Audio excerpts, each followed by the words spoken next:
Dalam surah Al-Kahfi ayat 9 hingga 26, Allah telah menceritakan kisah 7 orang pemuda beriman yang hidup di zaman pemerintahan Raja Rom yang zalim dan kufur, iaitu Diqyanus atau Decius. Di tengah-tengah kekufuran raja, bangsa dan kaum mereka, kesemua 7 orang pemuda itu enggan tunduk dan tetap beriman kepada Allah secara sembunyi-sembunyi. Mereka dengan teguh mempertahankan akidah mereka, walaupun menyedari nyawa dan diri mereka terancam. Bagi mereka, lebih baik mati menggenggam iman daripada mengikut jejak raja yang terang-terangan menyekutukan Allah. Akhirnya mereka dipanggil menghadap raja dan diberikan masa 2 hari untuk mereka meninggalkan agama Allah. Jika tidak, mereka akan dipaksa murtad atau akan dijatuhi hukuman mati.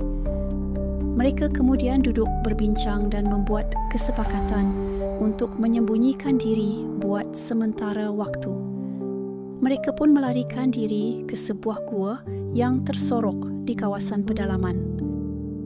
Apabila sampai di gua, Allah telah menidurkan mereka selama 309 tahun dengan nyenyaknya, tanpa mereka sedar masa telah berlalu begitu lama. Akhirnya, mereka dibangunkan dan menyangka mereka baru tidur sehari atau setengah hari. Dengan kekuasaan Allah Subhanahu Wa Taala, walaupun tanpa menjamah makanan dan minuman selama 3 abad, keadaan jasad mereka pada waktu itu tidak hancur ataupun rosak, dan sinaran matahari pula diarahkan oleh Allah supaya tidak mengenai badan mereka secara terus. Ini bukan kisah dongeng atau rekaan semata-mata. Ia adalah bukti bahawa masa dan tubuh manusia berada di bawah kekuasaan mutlak Allah. Kisah ini merupakan peringatan kepada kita semua bahawa keimanan yang sejati akan sentiasa dipelihara oleh Allah, walaupun dalam keadaan paling mustahil dan tak masuk akal. Dan sesungguhnya Allah Maha berkuasa melakukan sesuatu di luar jangkaan manusia.